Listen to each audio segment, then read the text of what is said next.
एक solid team IPL 2026 की जो मुझे लग रही है ऑन पेपर वो है राजस्थान रॉयल्स, क्योंकि जो ट्रेड इन्होंने करी है संजू सैमसन वाली, उस एक प्लेयर को देके 3 match winner Ravindra Jadeja, Sam Curran और उसके बाद में ड्वेन फरेरा। तो जो मैं जिनको नहीं पता वो मैं बता दूं कि 2025 में उनके बहुत ही बेस्ट रिकॉर्ड है किसके? ड्वेन फरेरा के। तो ये है कि अब देखना होगा कि वो किस तरीके से खेल पाते हैं। हाँ। बाकी जो रिलीज लिस्ट आई है राजस्थान की तरफ से, उस रिलीज लिस्ट में उन्होंने नीतीश राणा को रिलीज कर दिया है और वानिंदु हसरंगा को रिलीज कर दिया है, महेश तीक्ष्णा को रिलीज कर दिया है, फजल हक फारूकी को रिलीज किया है, आकाश मधवाल को रिलीज किया है, कुमार कार्तिकेय को रिलीज किया है और कुणाल सिंह राठौड़ और अशोक शर्मा। तो ये उनके आपने रिलीज लिस्ट है। आपकी टीम ने इतने सारे प्लेयर रिलीज कर दिए हैं। हसरंगा रिलीज कर दिया है, तीक्ष्णा रिलीज कर दिया है और लिया गया है जडेजा।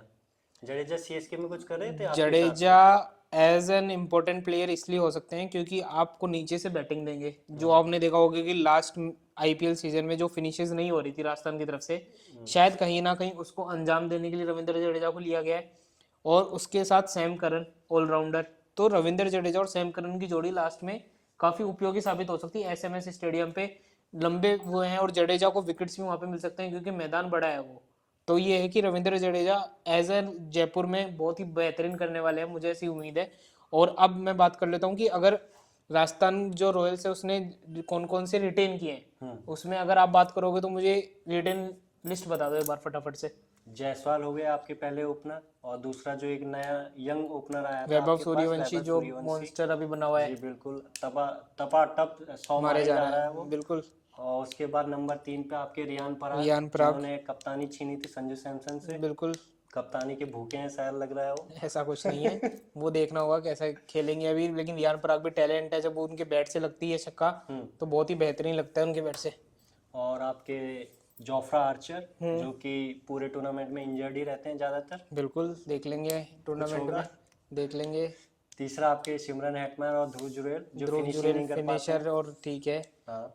और Sandeep Sharma, Andre burger, Nandre Burger. Nandre Burger है क्या? जो भी है बर्गर ही है वो। ठीक है। क्विन मफाका, हम्म। जो बहुत जादूगर। पिटे थे, जादूगर। रुला के भेजा था उनको पिछले जादूगर। आईपीएल में। और तुम्हारे युद्धवीर सिंह हैं, शुभम दुबे हैं, और सैम करन और रविंद्र जडेजा, जो आपने ट्रेड से लिए थे। अरे यार, तो जो एक मुझे कहीं ना कहीं राजस्थान रॉयल्स दिख रही है कि ये राजस्थान रॉयल्स के पास भी जो 16-17 करोड़ का पर्स है, उसमें अगर आप 5 करोड़ और मिला के तो लगभग 21 करोड़ के पर्स के साथ ही ऑक्शन में जाएगी। जी बिल्कुल। तो जो इन्होंने रिलीज किए वानिंदो असरंगा, महेश तीक्ष्णा, तो क्या इनको ये दोबारा टारगेट करेगी कम प्राइस में?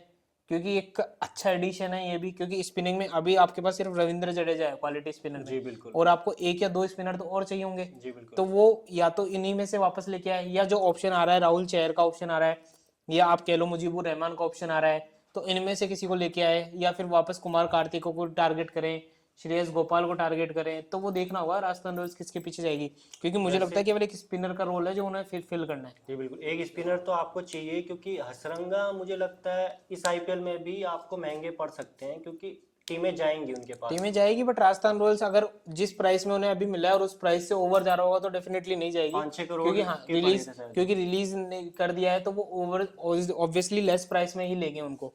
तो बाकी मुझे मुझे लगता है कि रिलीज इसलिए करा था क्योंकि सैम करन को उनको ऑक्यूपाई करना था। फॉरेन प्लेयर शायद उनके ज्यादा भर चुके थे तो स्लॉट। वो तो महेश तीक्ष्णा को भी कर सकते थे, बट वही है कि महेश तीक्ष्णा और वानिंदो असरंगा दोनों को रिलीज किया है, शायद हो सकता है कि उनको ऑक्शन में दोबारा वापस ले, देखना होगा वो। बाकी मुझे एक शॉकिंग नाम है कि आकाश मडवाल को रिलीज कर दिया उन्होंने, तो वो भी देखना होगा कि अब कौन सा डोमेस्टिक फास्ट बॉलर लेके आते हैं वो आकाश मडवाल की जगह, या फिर आकाश मडवाल को ही वापस लेके आते हैं।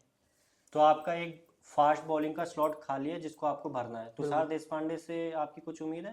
तुषार देशपांडे से कोई उम्मीद नहीं है, वो चेन्नई ने चिपका दिया था तो वो तो लेके चल रहे हैं। अब वो है कि बैकअप ऑप्शन है, लेकिन चला आप लेंगे तो उसको चला रिलीज लेंगे। कर सकते थे, महंगे पड़े थे शायद आपको तुषार तो मिनी देशपांडे ऑप्शन को में। ये है कि अगर रिलीज करेंगे तो फिर बचेगा एक और इंडियन बॉलिंग लाइनअप में, तो वो है कि तुषार देशपांडे, संदीप शर्मा, नांद्रे बर्गर, और उसके बाद में अगर युद्धवीर सिंह चरक कराते हैं तो शायद कहीं ना कहीं ये पेस बैटरी खेल सकती है जोफ्रा आर्चर के जोफ्रा साथ, आर्चर लीड करेंगे जो स्पेस बैटरी को, तो ये चला सकती है राजस्थान रॉयल्स।